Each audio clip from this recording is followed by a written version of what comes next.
ዛሬ የምንነጋገርበትን ሐሳብ ርዕሱን መጀመሪያ አልነገራችሁም። ምናልባት እየሄድን ወደፊት ስንሄድ እናንተ ራሳችሁ እንድትገምቱ እሞክራለሁ ለመግለጥ ነገር የሆነ እንደሆነ እንዲገባችሁ። ከዛ በኋላ ግን ነግራችኋለሁ፣ ደብቄው አልቆይም። የምንወዳቸው በልባችን ቦታ ያላቸው ሰዎች ምን እንደሚወዱ፣ ምን እንደሚፈልጉ፣ ደግሞ ምን እንደሚያስከፋቸው ማወቅ እንወዳለን፣ እንፈልጋለን። ምክንያቱም በግንኙነት ውስጥ ሰው ከሰው ጋር ባለው ህብረት ውስጥ አብሮት ያለውን ሰው ፍላጎት ማወቅ በጣም ዋነኛ ነገር ነው። ለምሳሌ ስጦታ እንኳን ለሰዎች ስንሰጥ ስጦታ ሁሉ ክቡርና በሚቀበለው ሰው ዘንድ ዋጋው ያ ሰው የሰጠውን ቫልዩ የሚናገረው በመሆኑ ክቡር ቢሆንም ግን ደግሞ አውቀን የዛ ሰውዬ ኒድ ፍላጎቱ ምንድነው፣ ምንድን ብሰጠው ያስደስተዋል ብለን አውቀን የምናደርገው ሲሆን ሞር የተሻለ ይሆናል አይደል? ምክንያቱም የምንሰጠውም ሰው በዛ ጉዳይ ሲደሰት እናያለን። በህብረታችን ውስጥ በግንኙነታችን ውስጥ በሰው ልብ ውስጥ አብሮኝ ባለው ሰው ልብ ውስጥ ዋነኛ የሚባል ነገር ምንድነው? የሚወደው ነገር ምንድነው? ይሄ በተራ በሆነ በጣም ሲምፕል በሆነ ጓደኝነት ውስጥ ሊሆን ይችላል፣ ትዳር ውስጥ ሊሆን ይችላል። በየትኛውም ከሰው ጋር አብረን በመንሆንበት ህብረት ውስጥ ሁሉ የሌሎችን አብረውን ያሉን ሰዎችን ልብ ማግኘት፣ የሚወዱትን ነገር ማወቅ በጣም አስፈላጊ ነገር ነው። ልክ እንደዚሁ እንደ አንድ አማኝ ሁላችንም አንድ ነገር በልባችን አለ እግዚአብሔርን ስናስብ። በተለይ ደግሞ እግዚአብሔር ለኛ የሆነልንን ነገር ስንቆጥር፣ እግዚአብሔር በምን አይነት ፍቅር እንደወደደን በተለይ በሚገባን ጊዜ፣ ከዳንን በኋላ ሁሉ እኮ የሆኑ ጊዜያት አሉ፣ የሆኑ ሞመንትስ አሉ አይደለ? እንዴት እንደተወደደን እግዚአብሔር እኛን እንዴት እንደተቀበለን ስናስብ በጣም የምንደነቅበት ጊዜ አለ። እና ያኔ ምንድነው የምንለው? ወደ አእምሮአችን የሚመጣው ምን ባደርግ እግዚአብሔርን አስደስተዋለሁ? ምን ባደርግ ይሄንን እንደዚህ የወደደኝን ጌታ ልቡን ማርካት እችላለሁ? ምን አድርጌ የልቡ መድረስ እችላለሁ እንላለን። እና በእግዚአብሔር ልብ ውስጥ ምንድነው የከበረው ነገር? እንደ አንድ አማኝ እግዚአብሔርን እንደሚከተል እንደሚያመልክ ሰው በእግዚአብሔር ልብ ውስጥ ዋነኛ የሚባል ነገር ምንድነው የሚለውን ነገር ማወቅ ለሁላችንም በጣም የምንፈልገው ምስጢር ነው። ዛሬ እግዚአብሔር በረዳን መጠን የምናየው ይሄንን ይሆናል። ምንድነው በእግዚአብሔር ልብ ውስጥ የከበረው ነገር? በሚወደን በተቀበለን በዘመኑ ሁሉ ያው በሆነ ፍቅር በሚወደን እግዚአብሔር ልብ ውስጥ ምንድነው ያለው? ምንድነው የሱ የልብ ጉዳይ? በመጀመሪያው የምንመለከተው ጥቅስ ዘፍጥረት ምዕራፍ 1 ከ24 እስከ 27 ይሆናል። ይሄንን ጉዳይ ከመጽሐፍ ቅዱስ አይተን ለማወቅ እንድንችል መቼም የሆነ የመጽሐፍ ቅዱስ ክፍልን አንድ ቦታ ብቻ ወስደን ብናይ ምናልባት ልንሳሳት እንችላለን። ምናልባት የተለየ ከእውነቱ በጣም የራቀም ባይሆን ግን መሰረታዊ የሆነ የእግዚአብሔር የልብን ፍላጎት ላናገኘው እንችላለን። እንደዚህ አይነቱ አካሄድ አንድን ነገር ስለ እግዚአብሔር የእግዚአብሔርን አመለካከት መረዳት፣ እኛ ደግሞ እንድንሆን የሚፈልገውን ነገር ለማወቅ አንድ የሆነ ቁንጽል የሆነ የመጽሐፍ ቅዱስን ሐሳብ ብቻ ወስዶ ማየት አንዳንድ ጊዜ ሊያሳስተን ይችላል። ነገር ግን በምልአት መጽሐፍ ቅዱስ ምን ይላል የሚለውን ነገር በምልአት ብናይ ትክክል የሆኑ መረዳቶችን ለጥያቄዎቻችን መልስ ማግኘትን እንችላለን። ስለዚህ ዛሬም የምናየው የተለያዩ ቦታዎችን በጣም በሩጫ ግን ደግሞ ከመጽሐፍ ቅዱሳችን የተለያዩ ክፍሎችን ነው የምናየው ይሄንን መልስ ለማግኘት። ዘፍጥረት ምዕራፍ 1 ከቁጥር 24 እስከ 27 ያለውን አብረን እናያለን። ምን ይላል? እግዚአብሔርም አለ ምድር ሕያዋን ፍጥረታትን እንደወገኑ እንስሳትንም ተንቀሳቃሾችን የምድር አራዊትንም እንደወገኑ ታውጣ። እንዲሁም ሆነ። እግዚአብሔር የምድር አራዊትን እንደወገኑ አደረገ፣ እንስሳውንም እንደወገኑ የመሬት ተንቀሳቃሾችንም እንደወገኑ አደረገ። እግዚአብሔርም ያ መልካም እንደሆነ አየ። 26 እግዚአብሔርም አለ ሰውን በመልካችን እንደ ምሳሌያችን እንፍጠር፣ የባህር ዓሦችንና የሰማይ ወፎችን እንስሳትንና ምድርን ሁሉ በምድር ላይ የሚንቀሳቀሱትንም ሁሉ ይግዙ። እግዚአብሔርም ሰውን በመልኩ ፈጠረ፣ በእግዚአብሔር መልክ ፈጠረው፣ ወንድና ሴት አድርጎ ፈጠራቸው ይላል። እግዚአብሔር ይመስገን። በጣም ግልጽ የሆነ ይመስለኛል ጥያቄ። በእግዚአብሔር ልብ ውስጥ ምንድነው ዋነኛ ነገር? እግዚአብሔር ቦታ የሚሰጠው ነገር ምንድነው የሚለውን ጥያቄ ለመመለስ ምን የገባችሁ ነገር አለ? አሁን ካነበብነው ጥቅስ መናገር ትችላላችሁ። የእግዚአብሔር መልክ ኦኬ፣ እግዚአብሔር ሰውን መውደዱ። ስለዚህ በአንድ ቃል ንገሩኝ እስኪ ሞክሩ።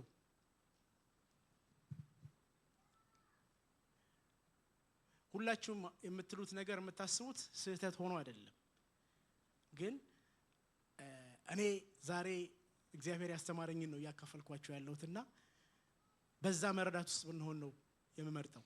ምን ይመስላችኋል? ብሩኬ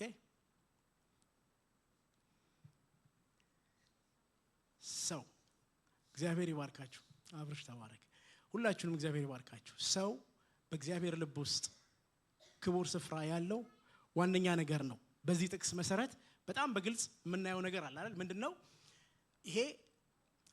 ስድስተኛ ቀን ነው። እግዚአብሔር አምላክ ከመጀመሪያ ጀምሮ የፈጠረበትን ቀን እየቆጠርን ስንሄድ ከጅማሬው ጀምሮ ከቁጥር ከምዕራፍ 1 ላይ ከምናገኘው ከቀን 1 ጀምሮ ስናይ እግዚአብሔር የሚፈጥረውን ከፈጠረ በኋላ ቀኑ ከማለቁ በፊት ምንድነው የሚያደርገው? የሰራውን ያይና ምን ይላል?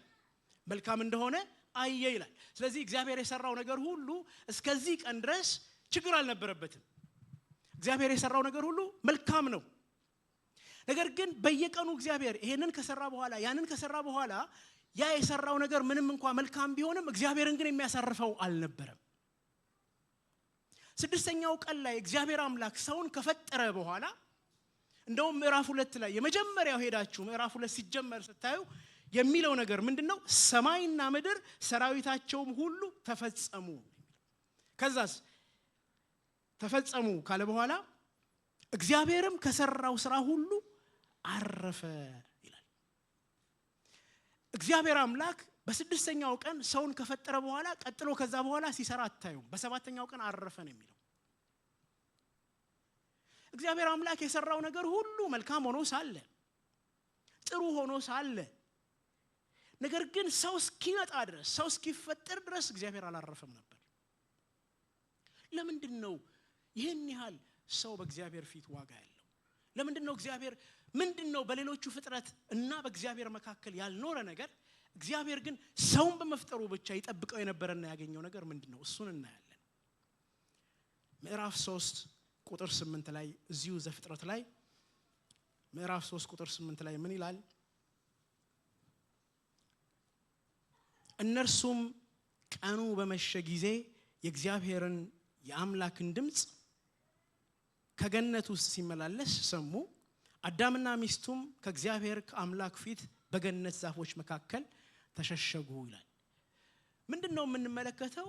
እግዚአብሔር አምላክ በገነት እግዚአብሔር ሰውን ፈጥሮ ባኖረበት ባስቀመጠበት ቦታ ይመላለስ ነበረ።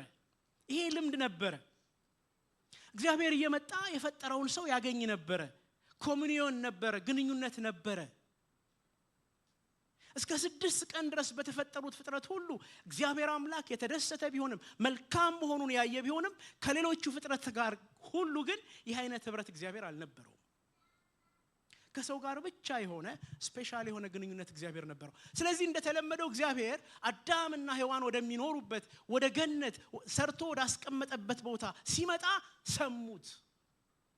ልክ እናንተ አሁን ምናልባት እዚህ ሀገር ያለንበት የቤት ሴታፕ እንዴት እንደሆነ ባላውቅም ይውላችንም ግን ጎረቤቶቻችን ሲመጡ ምን ሰማበት ጊዜ አለ አይደል?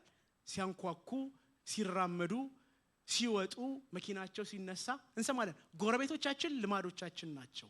ከኛ ጋር አብረው የሚኖሩ ናቸው። ልክ እንደዛ እግዚአብሔር አምላክ ሰውን ሲፈጥረው እርፍ ያለበት ምክንያት ምንድነው? ግንኙነት ይፈልግ ነበር። ከሌሎቹ እንስሳት ጋር ከተፈጠሩ ግዑዛንና ከሚንቀሳቀሱ ጋር ሁሉ የሌለ ግንኙነት ሰውን በመፍጠር እግዚአብሔር ያገኝ ነበር።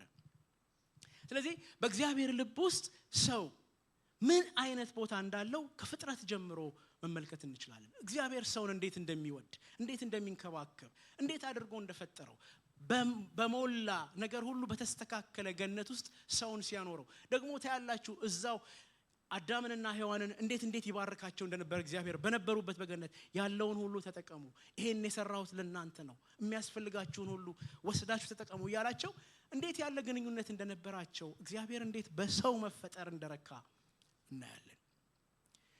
ብዙ ሳንርቅ ግን ኃጢአት በእግዚአብሔርና በሰው መካከል ያለመታዘዝ ጠንቅ በመጣ ጊዜ እነኚህ በእግዚአብሔር ፊት በእግዚአብሔር መገኘት መካከል ያሉ አዳምና ሔዋን በህይወታቸው በጣም አስከፊ የሆነ ጉዳይ ተፈጠረ። ከኤደን ገነት ከዛ ከሚያምር ቦታ ከተፈጠሩበት ቦታ ተባረሩ። የሚገርማችሁ ነገር እነኚህ ሰዎች ሲወጡ ከዛ ከእግዚአብሔር ጋር ያላቸው ግንኙነት ሲቆረጥ ያዘኑት እነሱ ብቻ አልነበሩም። ምዕራፍ 6 ቁጥር 6 ላይ ስታዩ እግዚአብሔር አምላክ በዚህ ያዘነውን ሐዘን ታያላችሁ። ምዕራፍ 6 ቁጥር 6 እግዚአብሔርም ሰውን በምድር ላይ በመፍጠሩ ተጸጸተ በልቡም አዘነ ይላል። እንዴት የሚያሳዝን ነገር ነው! በዚህ አይነት ጥንቃቄ፣ በዚህ አይነት መውደድ፣ በዚህ አይነት ዓላማ የተፈጠረ ሰው ብዙ ሳይርቅ ብዙ ሳይቆይ እግዚአብሔርን የሚያሳዝነው ሆነ።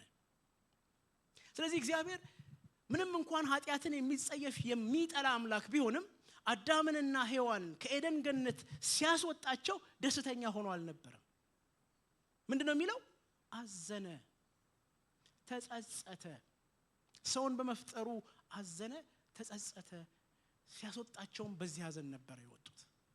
ልክ በእኛ ሀገር አንድ አባባል አለ፣ ላም እሳት ወለደች እንዳትልሰው እሳት እንዳትተወው ልጅ ሆነባት።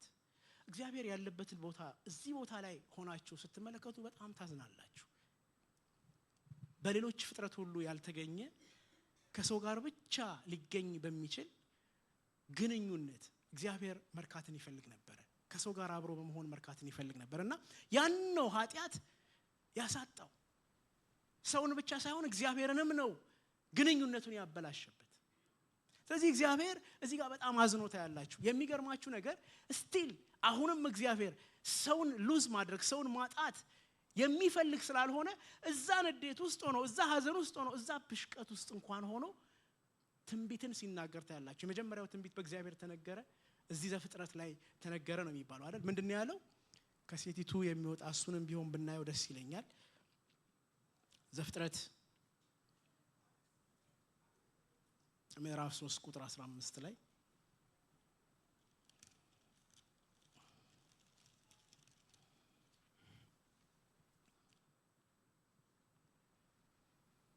ቁጥር 15 በአንተና በሴቲቱ መካከል በዘርህና በዘሯም መካከል ጠላትነትን አደርጋለሁ፣ እርሱም ራስን ይቀጠቅጣል፣ አንተም ሰኮናውን ትቀጠቅጣለህ። ለሴቲቱም አለ በጸነስሽ ጊዜ ጭንቅሽን እጅግ አበዛዋለሁ፣ በጭንቅ ትወልጃለሽ፣ ፈቃድሽም ወደ ባልሽ ይሆናል፣ እርሱም ገዢሽ ይሆናል ይላል። ይሄ በተለይ ስለ እባቡ የተነገረበትን ቦታ ኢየሱስ ክርስቶስ ስለመምጣቱ ስለሚሰራው ስራ ስለዚያ ነው የሚናገረውና የመጀመሪያው ትንቢት እግዚአብሔር አምላክ የተናገረው ትንቢት በሌሎች በአገልጋዮች ሳይሆን በእግዚአብሔር በራሱ የተነገረ ትንቢት ነውና እዛ አይነት ሐዘን ውስጥ እንኳን ሆኖ እግዚአብሔር መጽሐፍ ቅዱስ እንደሚናገር አዘነ፣ ተጸጸተ እያለን እንደዛ አይነት ሐዘን ውስጥ ሆኖ ግን ሌላ የሚታደስበትን ከሰው ጋር ያለው ግንኙነት የተበላሸው ግንኙነት እንደገና የሚሰራበትን ነገር እግዚአብሔር ሲያስተካክል ነው የምታዩት። በዘመን ውስጥ እግዚአብሔር የሚያደርገውን ነገር ሲናገር ነው የምታዩት። ስለዚህ ከፍጥረት ጀምሮ በእግዚአብሔር ልብ ውስጥ በጣም ዋነኛ ነገር ሰው ነው። እግዚአብሔር ለሰው የሰጠው ቦታ ሌሎች ፍጥረታት ያላቸውን ቦታ አይደለም። ሌላ የተፈጠረ ነገር የሚተካውን አይደለም። ይሄንን ዘፍጥረት ላይ ብቻ በፍጥረት ታሪክ ብቻ ሳይሆን ቀጥለን ሁሉ በመናያቸው የመጽሐፍ ቅዱስ ክፍሎች እግዚአብሔር ለሰው ያለውን ነገር እንመለከታለን። ከዛ በኋላ ትውልድ ተቀባብሎ አብርሃም ከመጣ በኋላ በአብርሃም ውስጥ እግዚአብሔር አምላክ ዓለምን ሲመለከት ያላችሁ እግዚአብሔር አምላክ አብርሃምን ከባረከበት መባረክ መካከል አንዱ በአንተ ማን ይባረካል ብሎታል? አሕዛብ ይባረካሉ፣ በአንተ ነገዶች ይባረካሉ ብሎታል። ይሄ በረከት አብርሃምን ብቻ የመባረክ በረከት አይደለም። ይሄ በረከት ዓለምን ሁሉ የማዳን ስራ ነው። በአዳምና በሔዋን ውስጥ እንደምትመለከቱት አሕዛብነት ለብቻው የለም፣ አይሁድነት ለብቻው የለም። ያለው ምንድነው? ሰው ነው። ስለዚህ የእግዚአብሔር ባህሪ አይደለም ከዚያ ከፈጠራቸው ከአዳምና ከሔዋን ውስጥ ከፍሎ የተወሰነ ሰውን መውደድ፣ የተወሰነ ነገድን መውደድ፣ የተወሰነውን ደግሞ አለመቀበል የእግዚአብሔር ባህሪ አይደለም። ስለዚህ እግዚአብሔር አምላክ አብርሃምን ሲመርጠው ወደፊት ላለ ዘፍጥረት ላይ ለተነገረ አስቀድሞ ለተነገረ ትንቢት የሚዘጋጅ ሰውን እያዘጋጀው ዓለምን በዚያ ሰው በሚመጣ በረከት ለመጠቅለል ስራ እየሰራ እንጂ በአዳም ያየነው በረከት ሰውን ሁሉ መውደድ ቀንሶ ስፍራውን አጥቶ አብርሃም ጋር ሪስትሪክትድ የሆነ ከዛ በአብርሃም ዘር የሚመጡ አይሁድን ብቻ የሚቀበል አልነበረም። ለሰው ሁሉ ነበረ የእግዚአብሔር ፍቅር። ይሄንን ለማየት እንድንችል ምን ያህል የሚመጣውን ትውልድ ለማዳን እንደገና ይሄንን ግንኙነት ይሄንን ህብረት ከሰው ጋር ያለውን ግንኙነት ለማደስ ምን ያህል እግዚአብሔር የአብርሃምን ዘር ይጠነቀቅለት እንደነበረ በምን አይነት አይን ይመለከተው እንደነበረ ለማየት ዘጸአት ምዕራፍ 3 ቁጥር 7 ላይ ሄደን እናያለን። ይሄ ክፍል የሚነግረን ስለ በእስራኤል ላይ ያለው የእግዚአብሔር አይን ምን ያህል የተለየ እንደሆነ ነው። ምዕራፍ 3 ቁጥር 7 ይሄ እንግዲህ የእግዚአብሔር የሆነው ህዝብ በግብጽ ለብዙ ዓመት በባርነት ከቆዩ በኋላ በብዙ ለቅሶ ከቆዩ በኋላ ያንን ለቅሷቸውን የተመለከተ አምላክ የተናገረው ሐሳብ ነውና ምዕራፍ 3 ቁጥር 7 ላይ ምን ይላል? እግዚአብሔርም አለ በግብጽ ያለውን የህዝቤን መከራ በእውነት አየሁ፣ ካስገባሪዎቻቸውም የተነሳ ጩኸታቸውን ሰማሁ፣ ስቃያቸውንም አውቄአለሁ። የማንን ነው የሚለው? የህዝቤን።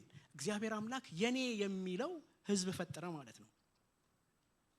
ግን ልብ ማለት ያለብን ነገር አስቀድሜ የነገርኳችሁ ነገር ምንድነው? እግዚአብሔር እስራኤልን የኔ ህዝብ ብሎ ሲል ሌላውን ዓለም እየተወ አይደለም። ምን ያህል እግዚአብሔር ጠንቃቃ እንደሆነ ወደፊት በጌታ በኢየሱስ ክርስቶስ ዓለምን መዋጀትን ፕላን ያደረገ አምላክ እንዴት አድርጎ ይሄንን ነገር በንጽህና ይጠብቀው እንደነበረ በትክክል የተባለለትን ዓላማ ኢየሱስ ክርስቶስ ሲመጣ ግቡን ይመታ ዘንድ እግዚአብሔር አምላክ እንዴት ብሎ በጥንቃቄ የአብርሃምን ነገር ጠብቆ ኢየሱስ ክርስቶስ ዓለምን የሚዋጅበትን መንገድ እንዳዘጋጀ ነው የምንመለከተው። በተለይ ይሄን ሐሳብ አስታውሳለሁኝ የመጽሐፍ ቅዱስ ጥናት በመናጠናበት ጊዜ ስለ ኢየሱስ ስናይ ከነማርጌ ጋር በነበርን ጊዜ ይሄንን ነገር በጣም ልብ ብለን ስንመለከት ነበር። ኢየሱስ ክርስቶስን ስናይ ኢየሱስ በብሉይ ኪዳንም የነበረ መሆኑን ስናይ ከዛ ደግሞ እስራኤልን እግዚአብሔር ሲመርጥ እስራኤል ላይ ብቻ የተወሰነ የተተከለ ድንኳን ኖሮት ሳይሆን ነገር ግን በእስራኤል በኩል አልፎ እግዚአብሔር ዓለምን ሁሉ የመጠቅለል የመዋጀት ሐሳብ እንደነበረው በጣም ያ ኢየሱስ የሚለው የመጽሐፍ ቅዱስ ጥናት ያሳየን ነበርና አስታውሳለሁ። ስለዚህ ኢየሱስ ክርስቶስ የሚመጣበት ነገድ የሚመጣበት ዘር የሚመጣበት መንገድ በእግዚአብሔር አይን በጣም በጣም በጣም በብዙ ክትትል ስር ነበር። እግዚአብሔር ይመስገን። ከዚህ በኋላ ከፍጥረት በኋላ አልፈን ስንሄድ አዲስ ኪዳን ላይ ስንመጣ አሁንም እግዚአብሔር አምላክ ሰውን እንዴት እንደሚወደው በእግዚአብሔር ልብ ውስጥ የሰው ቦታ ምን እንደሆነ እንድናይ የሉቃስ ወንጌል ምዕራፍ 2 ሄደን እናያለን።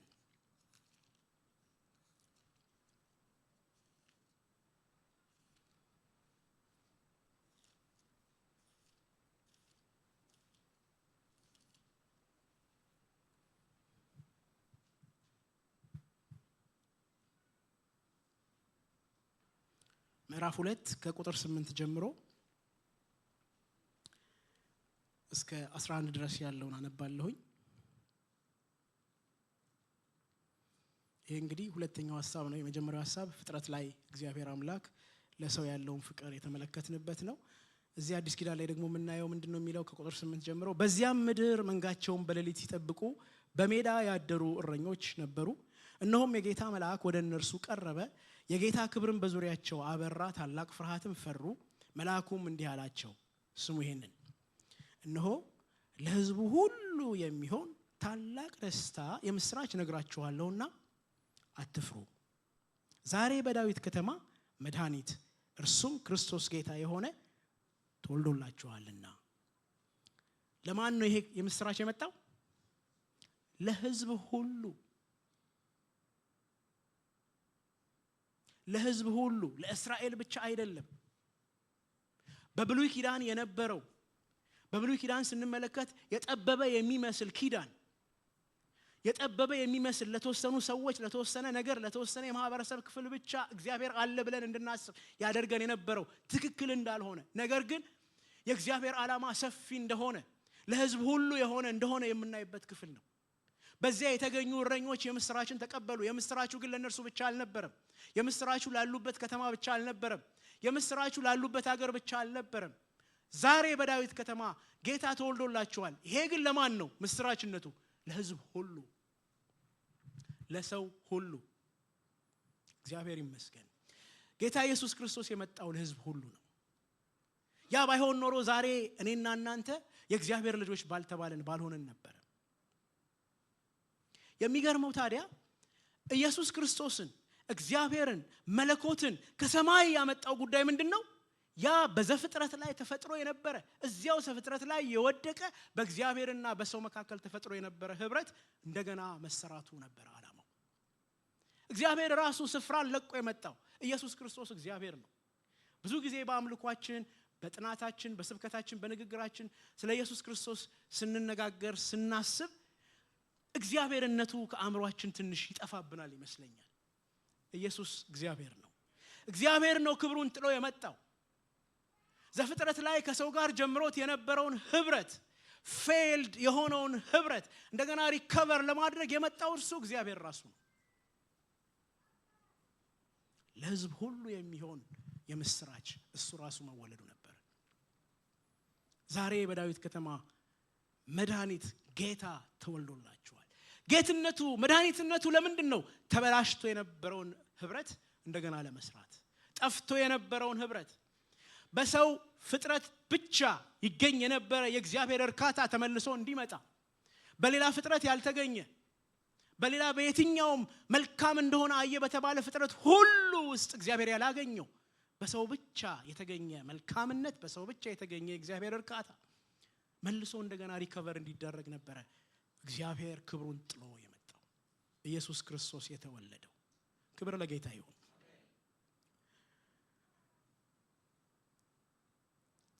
ይሄንን የጌታ ኢየሱስ ክርስቶስ የእግዚአብሔር አምላክ ወደ ምድር መምጣት ለሰው ሁሉ መሆኑን እንድናይ የዮሐንስ ወንጌል ምዕራፍ 1 ሄደን እናያለን። ዮሐንስ ወንጌል ምዕራፍ 1 ላይ የምናውቀው ጥቅስ አለ። ምዕራፍ 1 ቁጥር 12 ላይ ምንድነው የሚለው?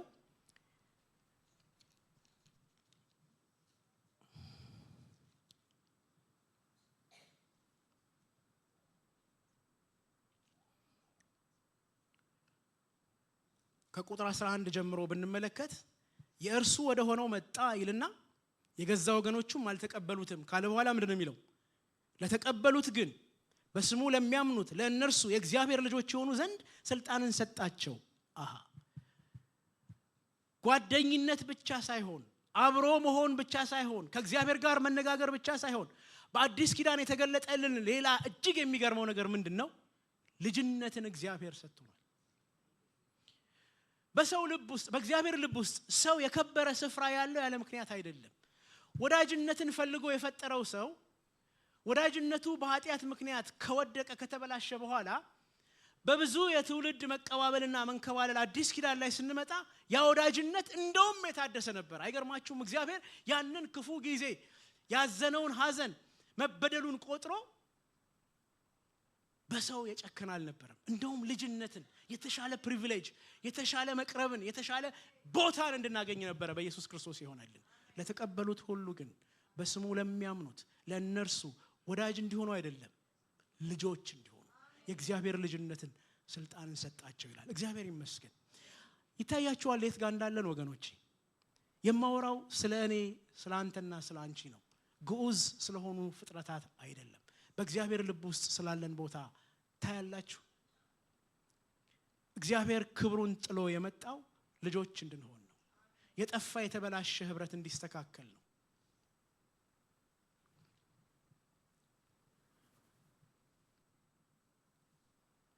በሶስተኛ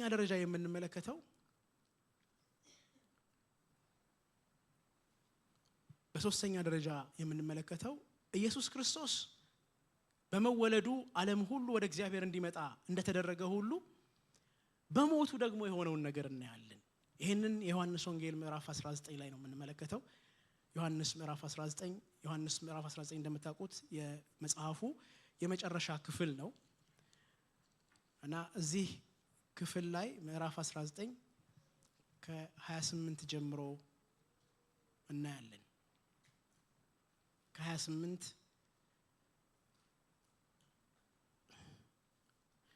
ይቅርታ የመጽሐፉ መጨረሻ ምዕራፍ 21 ነው። እኛ የምናየው ግን 19 ላይ ነው። 19 ከ28 እስከ 30 ምንድነው የሚለው? ከዚህ በኋላ ኢየሱስ አሁን ሁሉ እንደተፈጸመ አውቆ የመጽሐፉ ቃል ይፈጸም ዘንድ ተጠማሁ አለ። በዚያም ሆምጣጤ የሞላበት ዕቃ ተቀምጦ ነበር። እነርሱም ሆምጣጤውን በሰፍነግ ሞልተው በሁሶጵም አድርገው ወደ አፉ አቀረቡለት።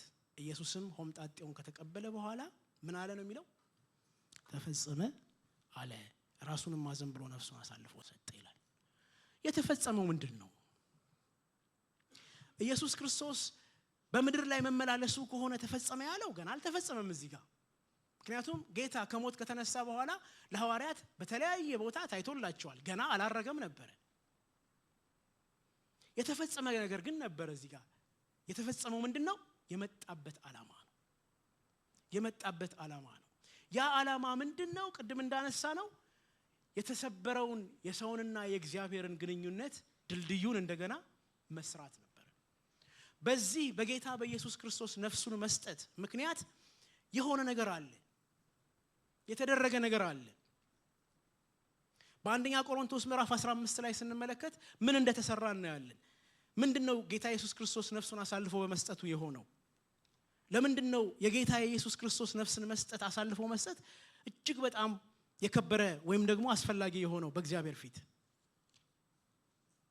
ምዕራፍ 15 አንደኛ ቆሮንቶስ ከ51 ጀምሮ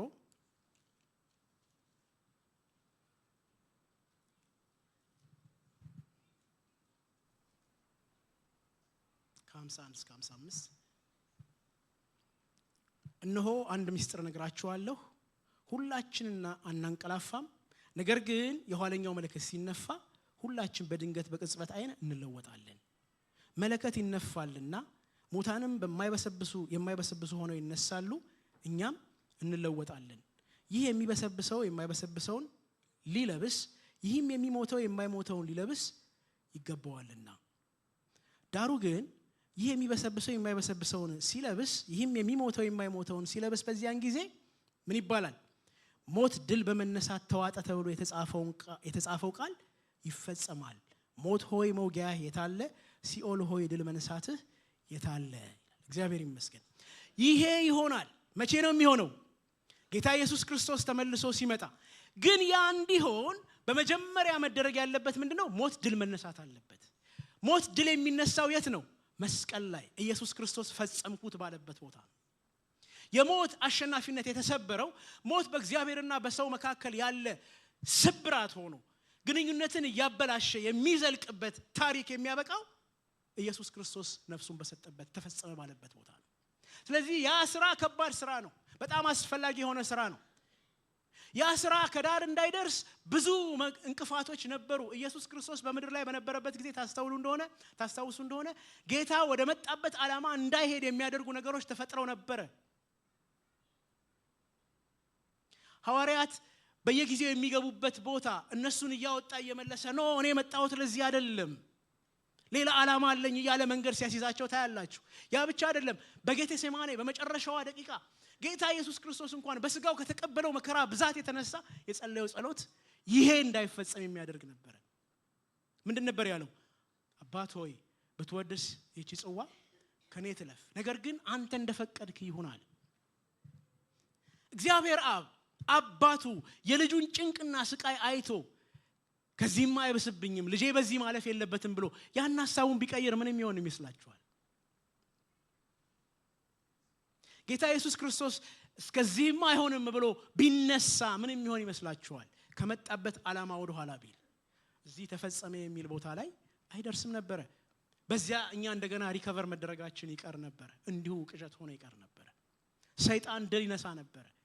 ለዚህ ነው ጌታ ኢየሱስ ክርስቶስ በመስቀል ላይ ራሱን መስጠቱ እስከዛች ደቂቃ ድረስ ለመጣበት ዓላማ ታማኝ ሆኖ በስጋው ነው ወገኖቼ ያንን መከራ ይቀበል የነበረው በስጋው ነው that's why ለዚህ ነው ይሄንን ማለፍ ከበደኝ እስኪል ድረስ የተጨነቀው ግን ያንን ሁሉ አልፎ ምን ጋር ደረሰ ተፈጸመ እግዚአብሔር ይመስገን ጌታ ኢየሱስ ክርስቶስ ለዘላለም ከፍ ይበል ምክንያቱም የሰራልን ስራ ከየትም ከማንም ከየትኛውም ኤሪያ ሊገኝ የማይችል ነገር ነው ማንንም የሚወደን ነፍሱን አይሰጠንም ማንንም የሚወደን ከእግዚአብሔር ጋር ላለን ለተበላሸ ግንኙነት መሰራት ራሱን አይሰጠንም ኢየሱስ ክርስቶስ ግን እግዚአብሔር ከመለኮት ወርዶ የራሱ የሆነውን የክብር ቦታ ትቶ ፈጥሮን ሳለ አበላሽተነው የነበረውን ህብረት እንደገና ለመስራት እርሱ ራሱን ሰጥቶ በመስቀል ላይ ተፈጸመ ብሎ ዋጋን ከፍሎ ሰውን እንደገና ወደ ራሱ እቅፍ ሲያመጣ ተመለከታላችሁ የዛ ፍሬ ነን እኛ ያንን ዋጋ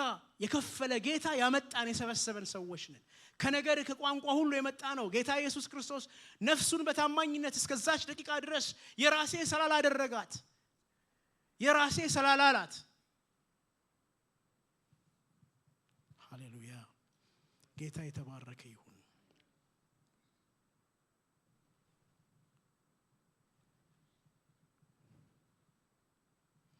ይሄ እንግዲህ ከፍጥረታችን ጀምሮ ወደ አዲስ ኪዳን ደግሞ መተን እንዳየነው ጌታ ኢየሱስ ክርስቶስ የመጣበት ምክንያት የሞተበት ምክንያት ሁሉ ሰው በእግዚአብሔር ልብ ውስጥ ያለውን ትልቅ ነገር ነው የሚያሳየን ይሄን ሁሉ የምወስዳችሁ የማሳያችሁ ሰው በእግዚአብሔር ልብ ውስጥ ያለውን ስፍራ ማወቃችን ምን ይጠቅማል የምትሉ ሰዎች በእርግጥም ይሄን መጠየቅ ተገቢ ነው ኦኬ በእግዚአብሔር ልብ ውስጥ እንደዚህ ያለ ዋጋ እንዳለን ማወቃችን ምን ይጠቅመናል በጣም በሩጫ 3 ነጥቦችን ነግራችኋለሁ ምንድነው ጥቅሙ የመጀመሪያው ነገር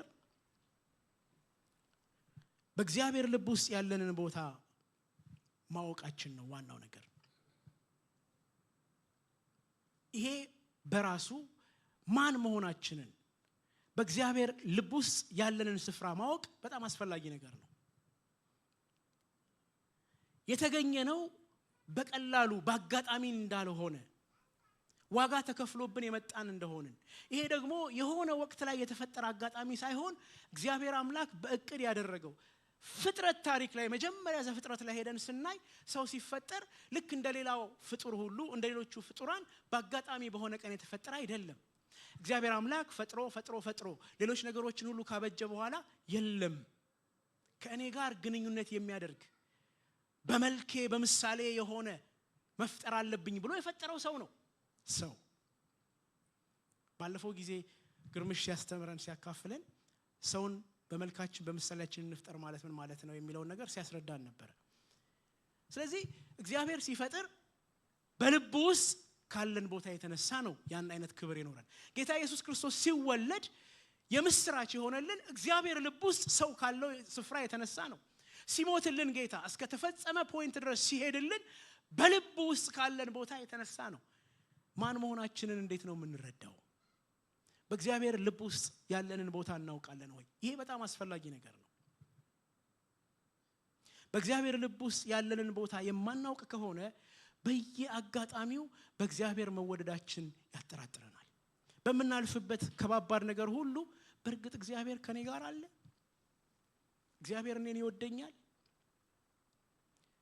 እታወቃለሁ በሱ ይሄ ሁሉ የሚሆን ነገር ሲሆን እግዚአብሔር ያያል ወገኖቼ በእግዚአብሔር ልብ ውስጥ የከበረ ስፍራ ያለን ሰዎች ነን መለኮት ክብሩን ጥሎ የመጣው ስለ እኔ ስለ አንተና ስለ አንቺ ነው ስለማንም አይደለም በመድር ላይ የምናያቸው የምንደነቅባቸው ብዙ ፍጡራን አሉ እነሱ ሁሉ መልካም ናቸው ግን የእግዚአብሔር ልብ ውስጥ ቦታ የላቸው የእግዚአብሔር ልብ ውስጥ ቦታ ያለው እኛ የሰበሰብነው ያፈራነው ነገር አይደለም እኛ ራሳችን ነን ልብ በሉ መንገድ ላይ መጠለያ አተው የሚበሉት አተው ቆሻሻ ላይ ተኝተው በጣም እጅግ በሚያስቀይም ሁኔታ ላይ ያሉ ሰዎች በእግዚአብሔር ልብ ውስጥ ቦታ አላቸው ልክ እንደኛ ሰው ክቡር ነው ወገኖቼ በተለይ ደግሞ እኛ የጌታ መሆናችንን ያወቅን ሰዎች በጌታ በኢየሱስ ክርስቶስ ደህንነት ተመልሰን መተን የተሰበረውን የተበላሸነውን ግንኙነት ያደሰን ሰዎች እንዴት ይሄ የገባን ሰዎች ደግሞ እንዴት የከበረ ቦታ እንዳለን አስቡ በእርግጥ እግዚአብሔር ልጁን ኢየሱስ ክርስቶስን የላከው ለሕዝብ ሁሉ ነው። የምስራቹ ለሕዝብ ሁሉ ነው። ለተቀበለ ያንን ላወቀ ወደ እርሱ ለመጣ ሁሉ በሩ ክፍት ነው። የተቀበለን ሰዎች ግን የመጣ ነው ወደዚህ ተበላሽቶ ወደ ነበረ ነገር ግን እንደገና ወደ ተሰራ ህብረት ነው። እግዚአብሔር ይመስገን። ስለዚህ እናውቃለን ወይ በእግዚአብሔር ፊት ያለንን ቦታ? በተለይ በአዲስ ኪዳን ደግሞ ቅድም እንዳልኳችሁ ወዳጅነት ብቻ ሳይሆን ምንነት አብሮ ተሰጥቶናል። ልጅነት፣ የእግዚአብሔር ልጆች ነን። ሰይጣን በተለያዩ አጋጣሚዎች መጥቶ እንዲህ ቢሆን ኖሮ እንደሚለን አይደለንም። የሚሆነውን ነገር እግዚአብሔር ያደረገልንን ነገር ሁሉ የተቀበልነውን ሁሉ እግዚአብሔርን እናመሰግንበታለን። ባይሆንም ግን ልጅነታችንን አይፍቀውም፣ ልጅነታችንን አይቀይረውም። ይሄ በቅራቅንቦ በዓለም ላይ ባለ በምናየው በሚጠፋ የሚወሰን አይደለም። ልጅነት፣ የእግዚአብሔር ልጅነት፣ የመለኮት ተካፋይነት በምንም የሚቀየር አይደለም። ስለዚህ የእግዚአብሔር ልጆች ነን። ወዳጆች ብቻ አይደለንም፣ ልጆች ነን። አንደኛ ዮሐንስ ምዕራፍ 3 ይሄንን ይነግረናል። አንደኛ ዮሐንስ ምዕራፍ 3 ቁጥር 1 እና 2 ምንድነው የሚለው? የእግዚአብሔር ልጆች ተብለን ልንጠራ አብ እንዴት ያለውን ፍቅር እንደሰጠን እዩ፣ እንዲሁም ነን። የእግዚአብሔር ልጆች ተብለን እንድንጠራ አብ እንዴት ያለውን ፍቅር እንደሰጠን እዩ። እግዚአብሔር ይባረክ። ይሄ ነው የሆነልን። በተለይ በአዲስ ኪዳን የሆነው ይሄ ነው። ከወዳጅነትም በላይ አብርሃም የእግዚአብሔር ወዳጅ ተብሎ በብሉይ ኪዳን ሲነገር ብዙ እናውቃለን። ከወዳጄ ከአብርሃም እያለ እግዚአብሔር ሲናገር እናያለን። በአዲስ ኪዳን ግን የሆነልን ልጅነት ነው። ስለዚህ የእግዚአብሔር ልጆች ነን። ይሄንን የሚነቀንቅብን የሚሽርብን ነገር የለም። ሁለተኛው ሐሳብ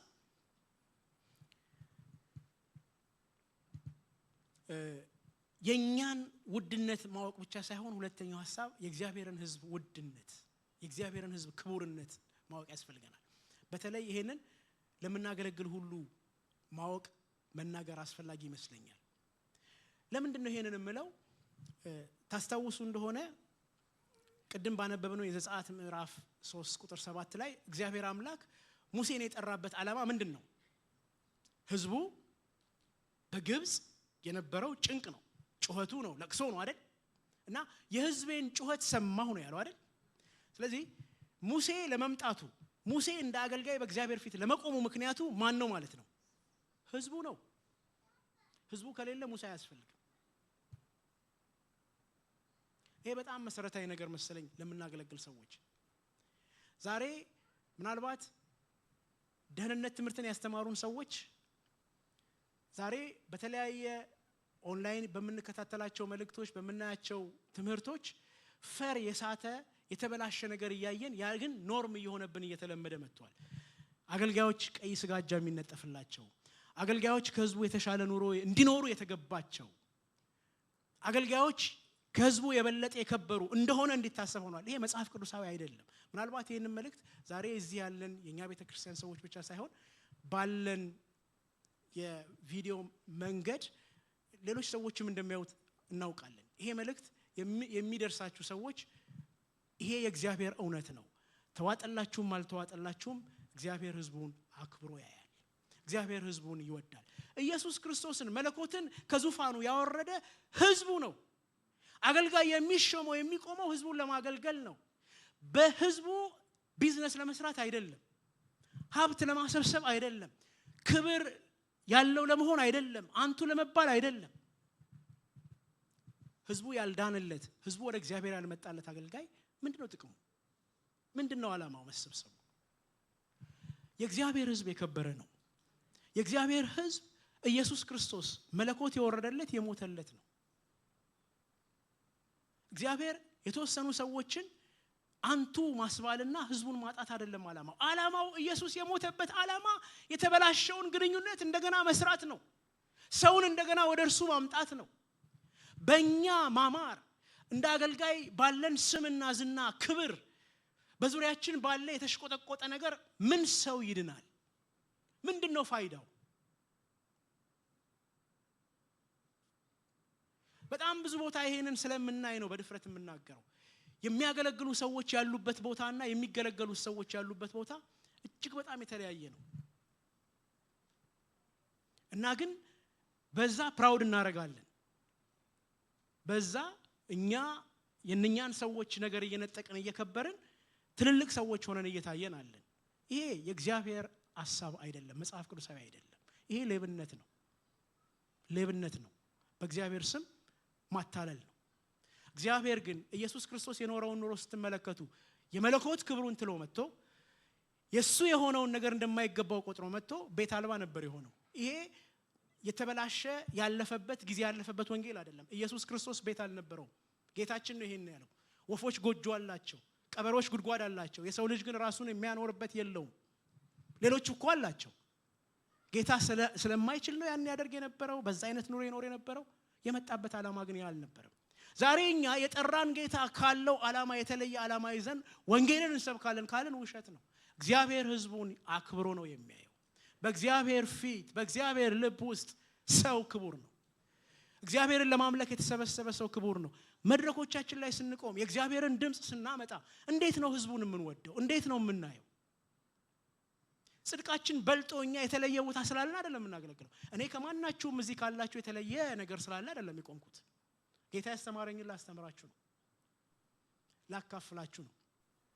ነገ እናንተ ስታገለግሉ ቁጭ ብዬ እሰማለሁ። ምክንያቱም እናንተን እግዚአብሔር ያስተማራችሁን እንደዛ ስለሆነ የምንተናነጸው፣ ቤተክርስቲያን የተሰራችሁ እንደዛ ስለሆነ እንጂ የተለየ ፖዚሽን ስላለን አይደለም። መድረክ ላይ ስንቆም የትም ቦታ ቢሆን የእግዚአብሔርን ሕዝብ እንዴት ነው ትሪት የምናደርገው? የተለየ ነገር እንዳለን አታስቡ። ሮንግ። የእግዚአብሔር ሕዝብ በእግዚአብሔር ፊት ክቡር ነው። ይሄንን እንድናውቅ ነው ዛሬ ይሄንን መልእክት እንድንከፋፈል የፈለግኩት። የሕዝቡ ነፃ መውጣት ነበር ለእግዚአብሔር ዋናው ጉዳይ። ሕዝቤ በጭንቅ ነው ያለው፣ በለቅሶ ነው ያለው። ስለዚህ ና ሲለው ሙሴን ሲጠራው ትመለከታላችሁ። ሶስተኛው ሐሳብ እንደዚህ የምንወደድ በእግዚአብሔር ልብ ውስጥ ይሄን አይነት የከበረ ቦታ ካለን ለግንኙነታችን ደግሞ አቴንሽን ልንሰጥ ይገባል። እግዚአብሔር ይሄንን አይነት ቦታ በልቡ ውስጥ ለኛ ካለው ግንኙነታችንን እንደገና ለመስራት እግዚአብሔር ይሄን ያህል ርቆ ይሄን ያህል ዋጋ ከፍሎ የመጣ ከሆነ እኛ ያንን ግንኙነት ሜንቴን ለማድረግ ዘላቂ እንዲሆን ምን እያደረግን ያለ ነው? ይሄን ራሳችንን እንድንጠይቅ ነው። ግንኙነቱ እንዲቀጥል እግዚአብሔር የሚገባውን ነገር አድርጓል። እንደውም አልፎ የኛ የሆነውን ድርሻ ሁሉ ሄዷል። ምክንያቱም ግንኙነታችን ዘፍጥረት ጀምሮ ላይ ስንመለከት ኪዳን ነው አይደል? እናንተ ይሄንን አድርጉ፣ ይሄንን አትብሉ፣ ጨርሰው አትዩት፣ ግን ሌላውን ነገር ሁሉ ሰጥቻችኋለሁ። እኛ ግን ብሬክ ስናደርግ ያን ያልተባልነውን ነገር አደረግን። ከዚያ በኋላ እና አዳም ላይ ጀጅ ለማድረግ ለመፍረድ አይደለም፣ ግን ከዛ በኋላ ሁሉ እንደ ሰው ያደረግነው ያንን ነው። ኪዳን እየሰበርን እየተላለፍን ነበር። ያንን እያለፈ እየሸፈነ እግዚአብሔር ግን ይመጣ ነበረ ግንኙነቱን እንደገና ለማደስ። በዚህ ደረጃ እግዚአብሔር በልቡ ውስጥ ስፍራ የሰጠውን ግንኙነታችንን እኛ እንዴት ነው የያዝነው? የኤፌሶን መጽሐፍ ምዕራፍ 5 ቁጥር 1 ላይ አንድ ምክርን ይመክረናል።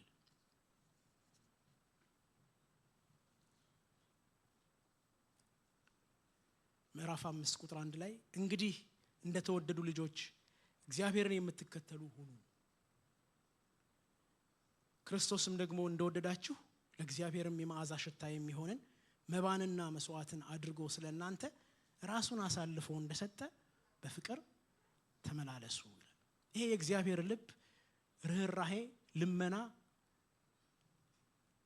ለልጆቹ የተሰጠ መልእክት ነው። ምንድነው? እንደተወደዱ ልጆች። በብሉይ ወዳጆች ነበርን ነው አይደል ያልነው። በአዲስ ኪዳን ግን እግዚአብሔር ወልድ መጥቶ ልጆች ያደረገን ብለናል አይደል? ልክ እንደዛ ዋጋ ተከፍሎላችሁ እንደመጣችሁ አውቃችሁ ያ የሚገባው ማንነት ያለው ሰው ሁኑ። ምን ምክንያት አለን እግዚአብሔርን እንዳንወደው ወገኖች?